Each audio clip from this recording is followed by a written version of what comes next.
how can individuals learn to recognize the subtle signs of grooming before abuse occurs, especially if it involves gradual desensitization.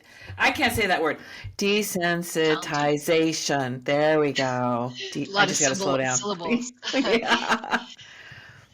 Well, and this is, kids again, I don't think have the context for that of Right. really understanding it, but education can help, of course. And then for parents, anytime when there's an inherent difference in power, when you're talking about a teacher or a coach or anyone that's close to kids, because what perpetrators try to do is create access to kids Mm-hmm. and then try to manufacture situations where they can get kids alone.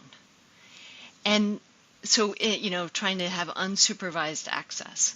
And so those are signs like that should never be happening. Mm-hmm. And that's an important thing to watch out for, because some of that, coaching or whatever, of course, can be very legitimate and very, you know, uh, innocent.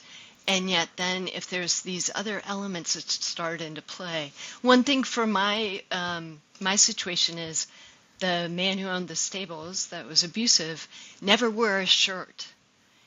And just Oh. that kind of like self-exposure, sort of Yeah. sexualizing machismo out, those are subtle but not so subtle signs of it Oh. should be at least a question mark.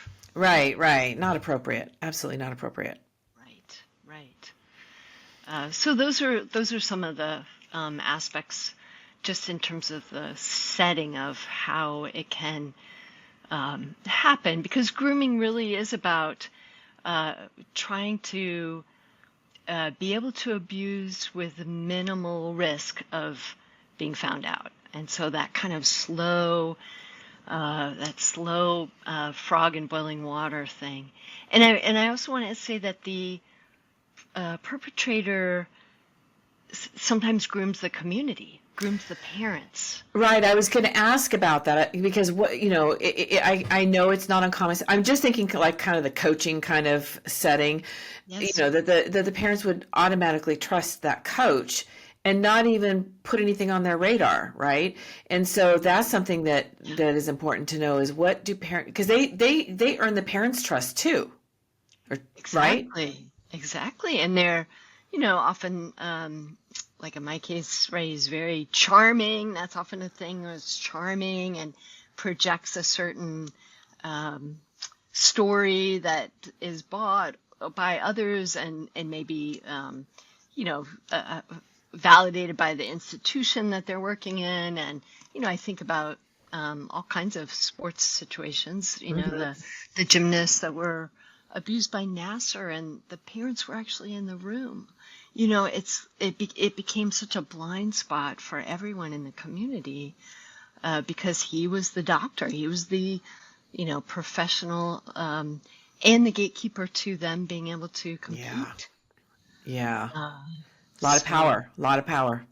a lot of power, A and for power me. over the gymnast and the parents. And the parents, exactly. But parents have to really work to stay attuned to that and stay connected with their kids and stay in conversation and be yeah checking in about what might feel uncomfortable or not.